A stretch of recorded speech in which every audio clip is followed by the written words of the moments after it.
Nouvelle édition du journal sur Télé 50. Bienvenue à tous. Dans l'actualité, la visite de quelques personnalités politiques de l'opposition congolaise, dont Vital Kamerhe à Washington, capitale américaine, a tourné au vinaigre. Mardi 10 mars, la communication de Vital Kamerhe au département d'études africaines de Johns Hopkins University a rencontré une vive résistance de quelques Congolais de la diaspora. D'après nos sources sur place à Washington, la communication du président de l'UNC était l'activité principale de la visite de quelques acteurs politiques de l'opposition congolaise aux États-Unis d'Amérique.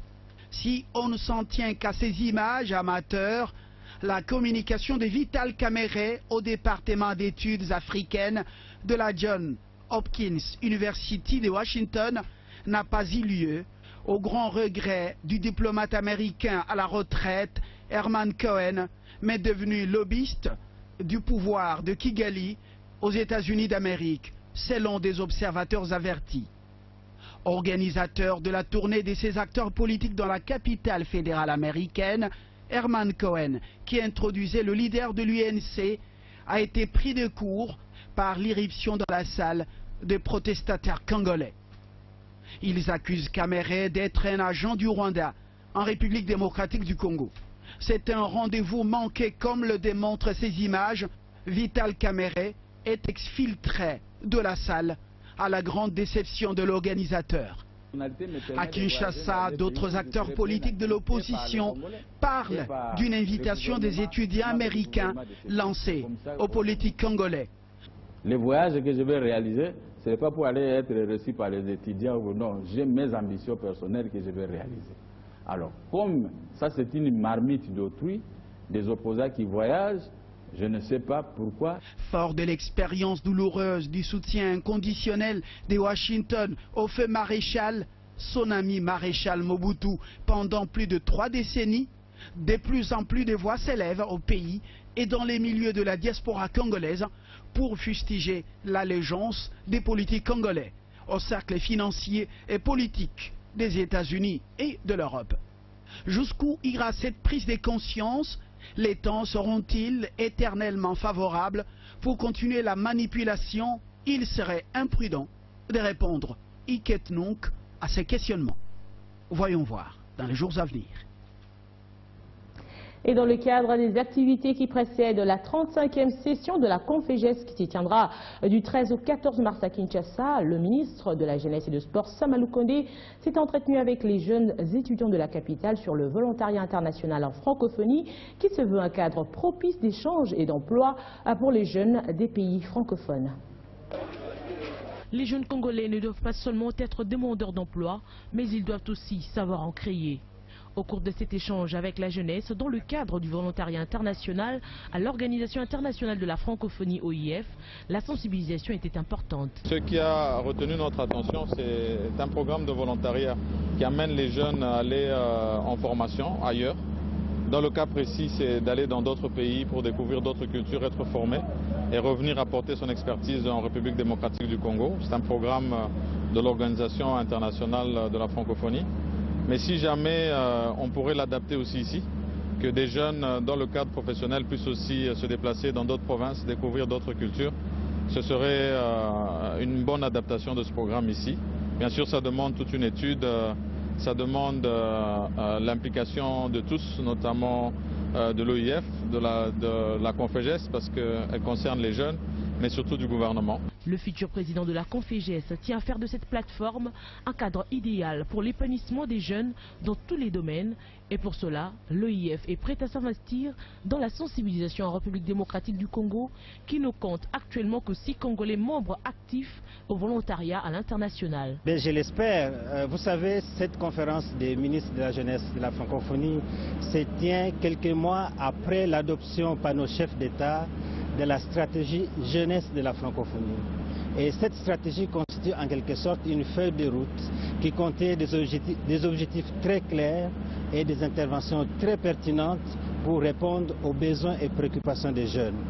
Et l'une des préoccupations majeures des jeunes à l'heure actuelle au sein de l'espace francophone, c'est la recherche d'un emploi décent. Une journée de sensibilisation seulement, mais qui sera à la base des milliers d'emplois à l'international. Direction les provinces, au sud Kivu, la situation reste très tendue et confuse à Yembe, chef-lieu de Minja en territoire de Kabare à la suite des affrontements qui se déroulent dans la région entre deux milices armées. Le bilan provisoire fait état de 4 raïas tués du côté de Blaise, 6 blessés du côté de Luboka et plus de 400 familles en déplacement vers les villages non encore affectés par les combats. De 8h à 11h locales, les affrontements ont été signalés à Louisi Centre et Boulambika, au sud-est de Chabunda, entre les deux groupes rivaux de Maï Raïa Mutomboki. Selon des sources policières sur place, on apprend que les Raïa Mutomboki du groupe Blaise Lukisa sont appuyés par leurs alliés Makombo, connus dans le territoire de Chabunda et Kasunyusunyu. Après l'affrontement pendant 4 heures à Louisi Centre et Boulambika, ils ont progressé vers les chefs-lieux de la CTRI à Ikembe. Les FARDC basés sur place en quelques sections n'ont pas pu combattre et se seraient retirés, affirment les mêmes sources policières. Les mobiles de ces combats sont d'une telle intensité que le premier rangé reste le contrôle d'Ikembe, chef-lieu de la CTRI de Minja.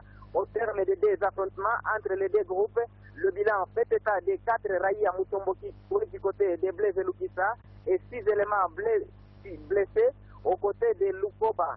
Les blessés ont été évacués vers Kanyola et Bukavu pour les soins appropriés.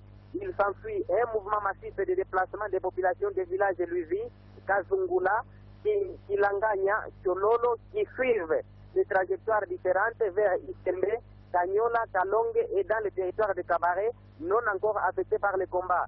Enfin, la tension reste toujours tendue dans cette partie de la province du Sud-Kivu.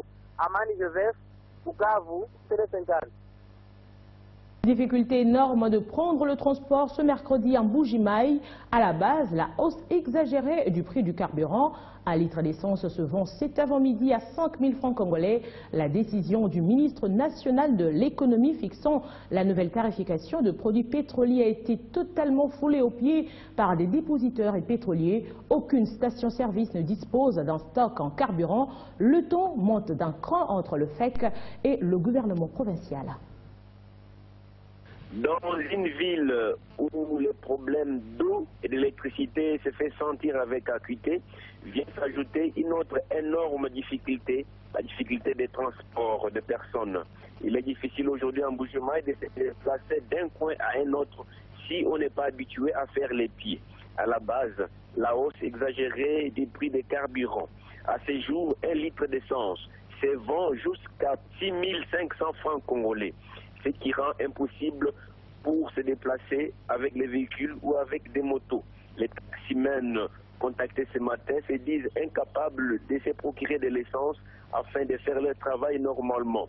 La décision prise dernièrement par le ministre national de l'économie fixant la tarification des produits pétroliers sur l'ensemble de la République est foulée aux pieds par l'ensemble des dépositaires et pétroliers de la province du Kasaï oriental. Ils se disent être incapables d'appliquer cette tarification qui fixe les prix de l'essence à 1620 francs congolais, vu la difficulté énorme que connaît en ce moment la SNCC. Une difficulté pour approvisionner la ville de Mbuji-Mayi en produits pétroliers provenant soit de Lubumbashi, soit de Ilebo via Kananga. À ce jour, toutes les concertations entre la Fédération des entreprises du Congo et le gouvernement provincial n'ont accouché que d'une souris. Il est aujourd'hui difficile en Mbuji-Mayi de pouvoir circuler normalement tant que le prix des carburants n'est pas revu à la baisse. Depuis la ville de Mbuji-Mayi, Crispin Chibinkoufwa, Télé 50.